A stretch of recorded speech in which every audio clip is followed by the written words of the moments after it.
All right, and we're back with Ray Files. You bet your ass I have no clue what episode number this is. I am here, and it will end as soon as my train comes, which could be right now. But I just did my very first class of my Master's in Fine Arts. Now I'm competing with this person. And it was really cool. We started out with a little bit of writing, like a 10-minute writing sesh.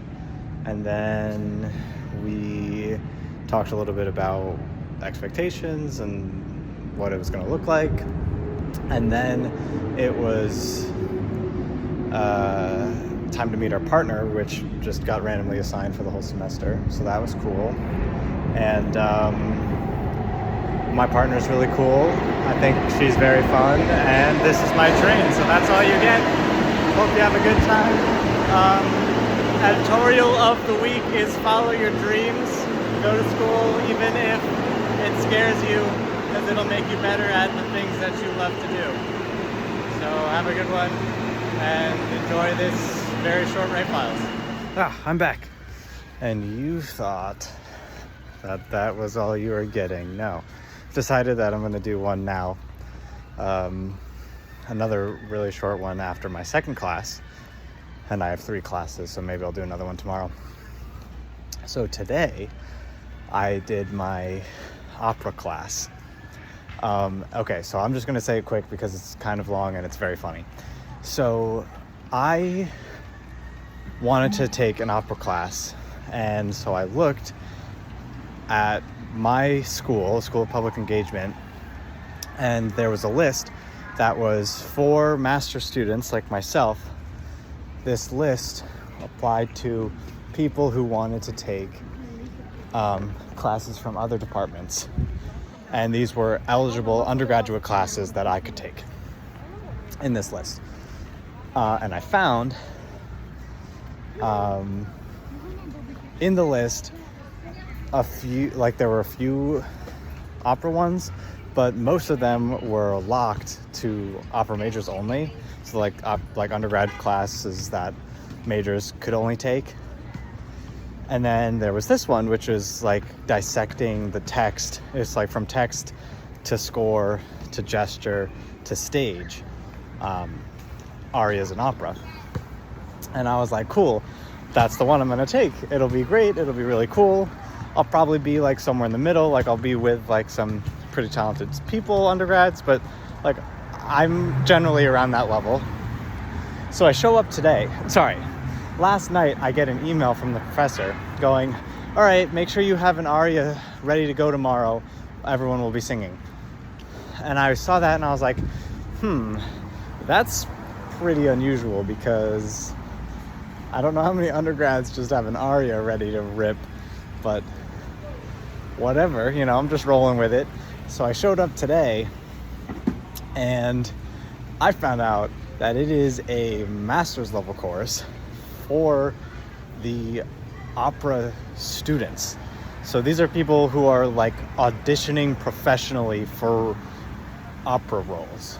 So the first person who sang was incredible. Like she was like, I just want to get it done because I'm really nervous. And then it was like the most gorgeous thing I've ever heard in my life.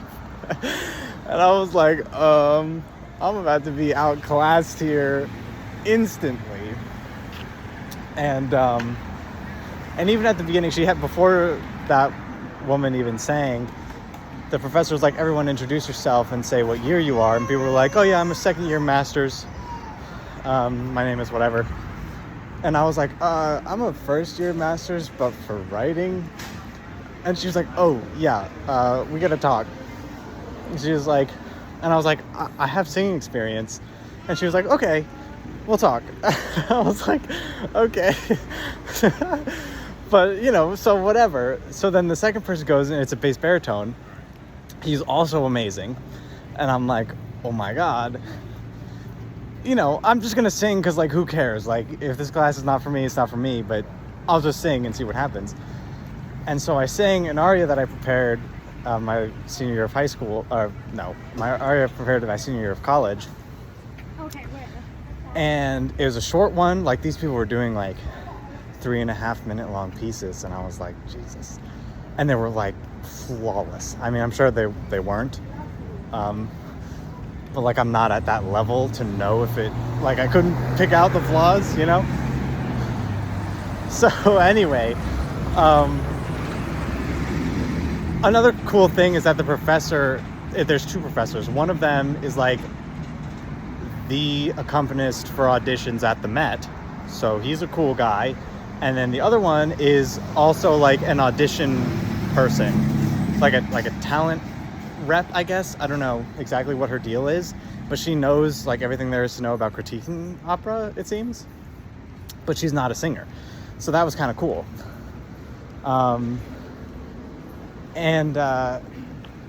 It was just like, so anyway, so I walked up there and I was like, okay, a little caveat. I thought I was signing up for an undergrad course. You guys are way better than I was expecting. And people were like, you just sing, like, you know, not me. And I was like, yeah, you know, I'm just going to do it. So I did it. And I think it was one of the better run-throughs that I've done. I mean, my voice isn't very warm because I haven't been singing like professionally like these people.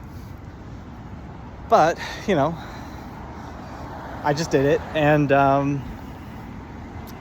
And I think it went really well. Like, as soon as I started singing, everyone in the class, including the main professor, who isn't a singer, was visibly shocked. So I think that was a good sign. And then, you know, the rest of the class went. They were all amazing. And then finally, as I'm leaving the class,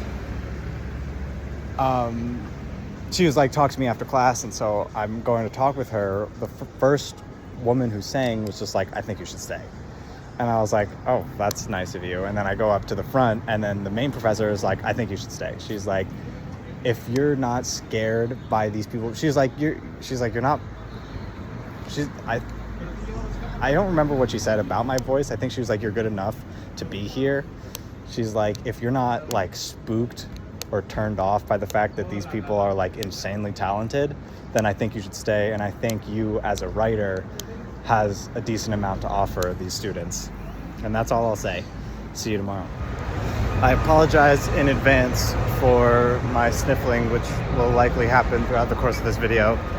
I don't know why, but my nose just got a little runny out of nowhere, so deal with it. Also, I look kind of good in these shades. Okay.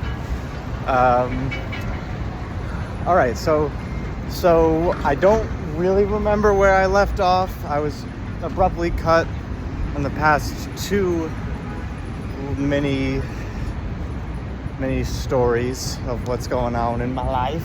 Whoa, don't run into the car that's about to hit you. Thoughts? I think that's generally a poor idea. Maybe I'll just cross the street like a normal person instead. All right. Okay, I ran diagonally across an intersection, so I take back everything I said. I'm ashamed of my words and my deeds. But I am living, and I was checking my angles as I was doing it, as you can probably see, with my head rotating so much. So, as I was saying, I don't really remember where I got cut off.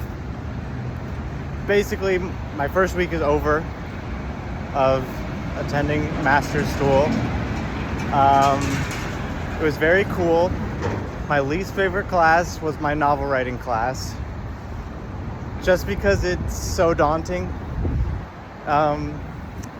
When I first signed up for it, it was a class that I knew I wanted to take, but I also, basically when we sign up for classes, we give our choices of our tops, and this I think was third on my list of tops.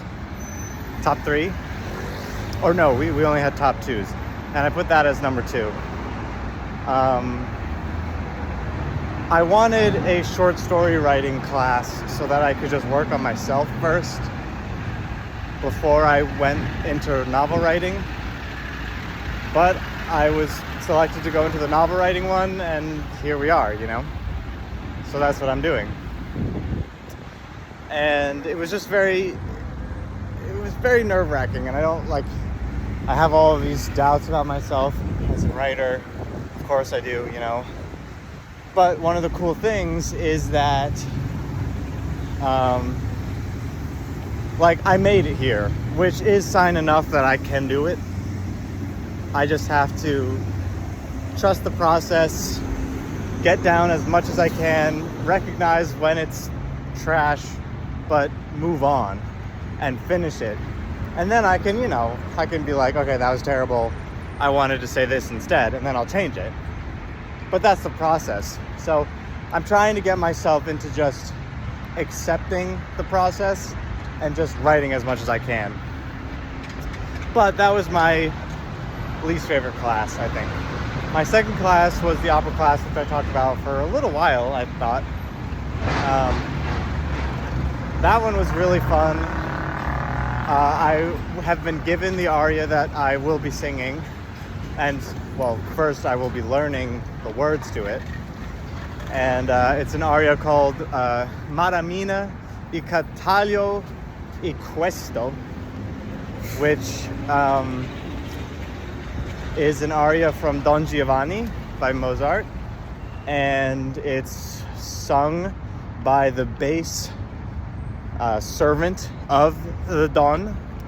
And it's basically this woman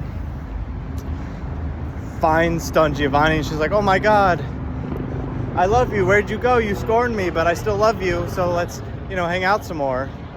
And Don Giovanni, who's an adulterer who never double dips, was like, oh yeah, okay, I'll see you later. And then he leaves, runs away. And then basically his servant, Leporello, the servant is like, hey, lady, come here, Maramina. Let me show you this list. And it's a list of all of the women that the Don has slept with. And the song is so messed up. I knew that the story of Don Giovanni was messed up. I watched the opera. It's messed up. He harasses women, abuses women, cheats on women, the whole 9 yards. And still, this song is just so rough.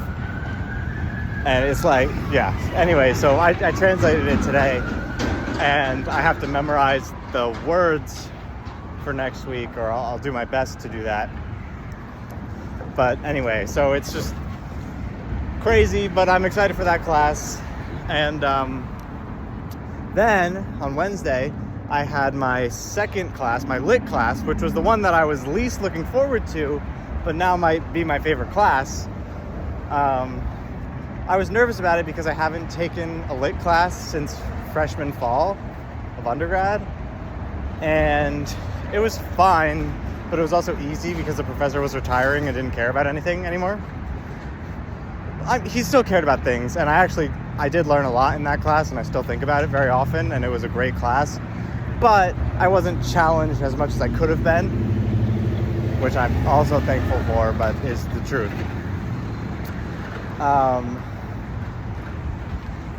And so I was just nervous about this lit class. So I was like, am I going to be, a fool here? But, whatever. I'm fine now. So I went to the class. I chose the class because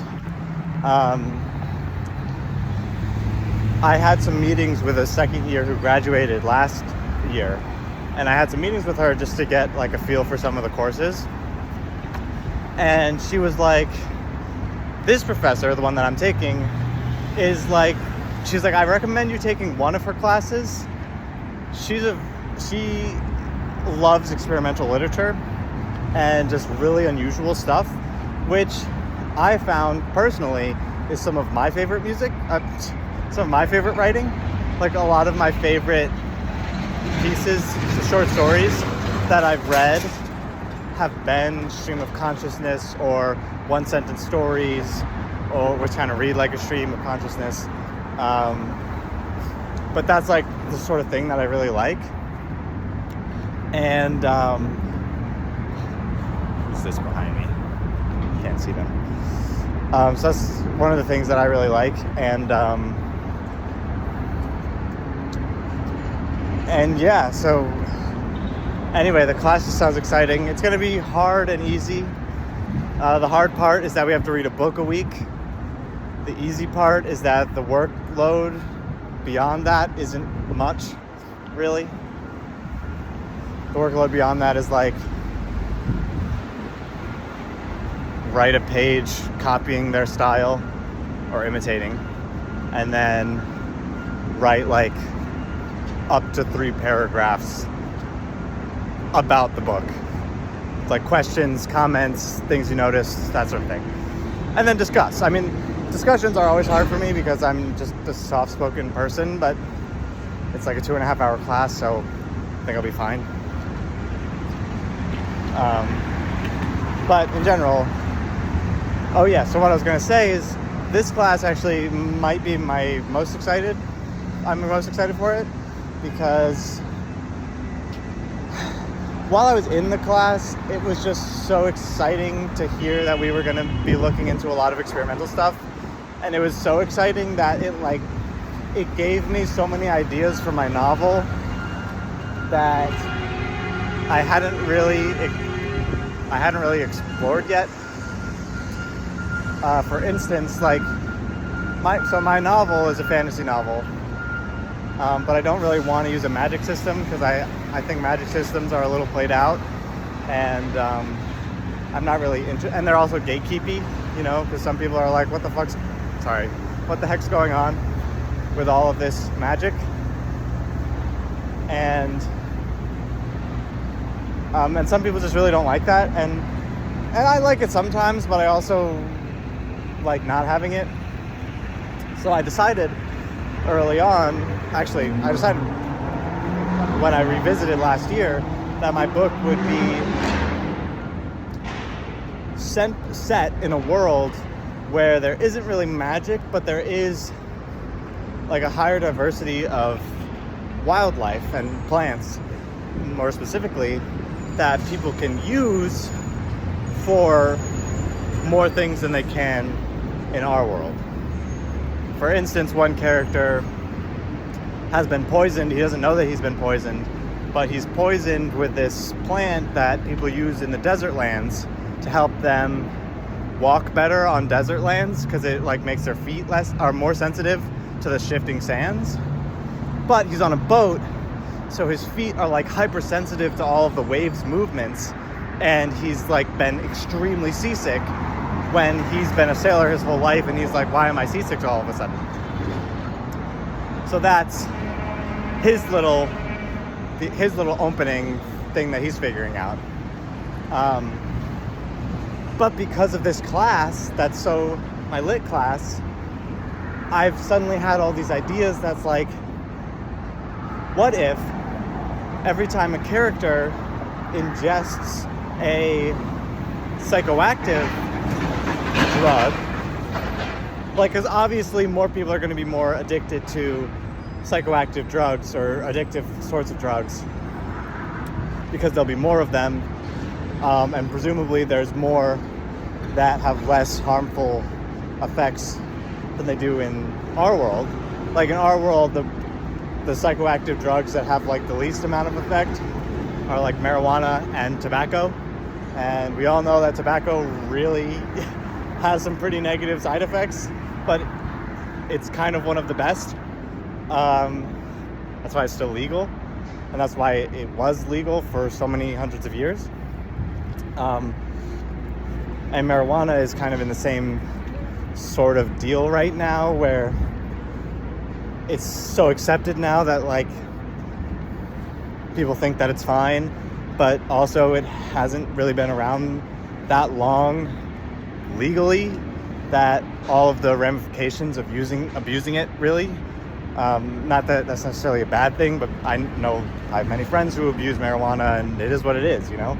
It's not illegal, it's expensive, but it is what it is. And so far the health side effects are not insane, but they're coughing all the time, they're short of breath more often, they're still ingesting smoke straight into their lungs, which has carcinogens in it and could lead to cancer. So anyway, what the heck am I talking about? The point is, I guess, my point is that things are happening.